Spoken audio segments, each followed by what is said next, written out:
Well, being 83 years old, I'm going through and throwing out stuff, and I ran across a letter from Noland Adams. He and I were pretty close for many years, and we met through Ed Theobald and the Blue Flame in Southern California. He had introduced me to Noland back in the 70s, early 70s in that era, and Noland and I became pretty good friends, and he started writing his books in about that period of time with Peterson Publications on the restoration of Corvettes.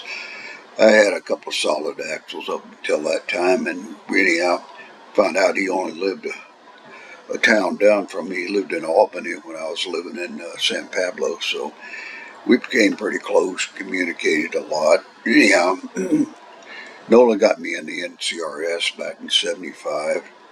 Rockford was the first one, and then Goshen was the second one we went to, and then I became a judge for the NCRS and a tech advisor for 56 and 7 for 10 years.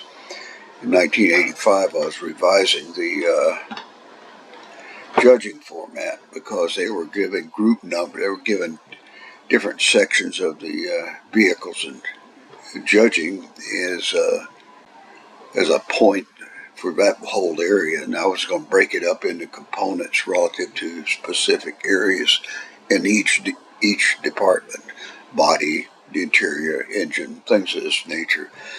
And I was going through that, and it was more complicated than I thought. And they grew impatient with me, this new judging chairman, whoever he is, and called, gave me a lot of hell about not getting it in time. And I was telling him I was revising it because it just no one arbitrarily just knew how to divide up the points when they were given to any one group. So anyhow, I quit the NCRS after that run-in with that guy up there in Oregon.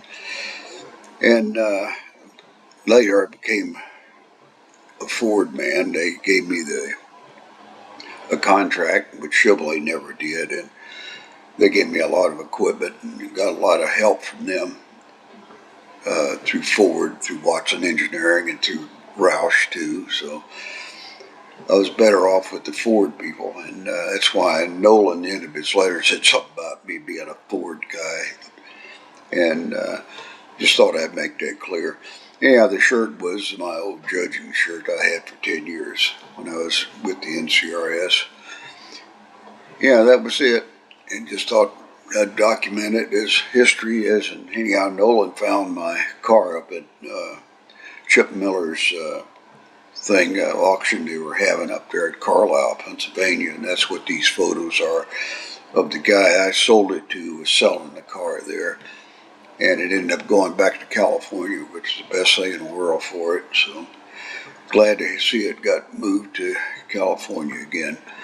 Yeah, guys, take care, and we'll see you guys later. Bye now.